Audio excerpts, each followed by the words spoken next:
மாரி செல்வராஜுடைய படத்துக்கு ஒரு ஃபேனா நம்ம வந்து பார்த்திருக்கோம்.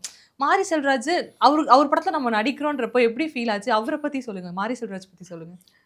அவர் வந்து வெளியில தான் பேசுவாரு, பேச மாட்டாரு அதிகமா அப்படின்னு நெனச்சுட்டு ம். இருப்பாங்க. ஆனா அவர் அப்படி கிடையாது. பயங்கரமான ஒரு ஹேப்பி, ஃபன் ஜோவியல் டைப்பா அவரு? பயங்கர ஃபன் டைப் அவரு. இதெல்லாமே இருக்கும்.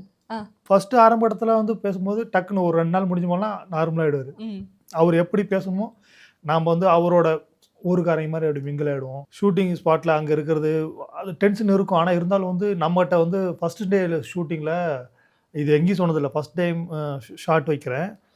எனக்கு பயங்கரமா ஃபர்ஸ்ட் டைம் வந்து அந்த நேஷனல் முடிச்சுட்டு நான் போயிட்டு துருவுக்கு கிட்டான்ட்ட போய் நான் வந்து ம். விஷ் பண்ற மாரி இருக்கும். நானு அந்த கோச் கண்டிப்பா சார் அந்த அந்த மேடம்லாம் ம். வீல் சேர்ல வச்சு போற ஆமா. மாரி. எனக்கு அந்த கை பார்த்தா தெரியும். எனக்கு கை நடுங்கு கிடு கிடு கிடு கிடுன்னு. ஏன்னா ஃபர்ஸ்ட் ஷாட் ஃபர்ஸ்ட் இது. ம். அங்க கேமராமேன்லாம் வந்து மார்க்லாம் போடுறாங்க. அங்க வெளியிலேருந்து மானிட்டர் பார்த்துட்டு இருந்து, "டேய் அவன் கபடி பிளேயர்றா.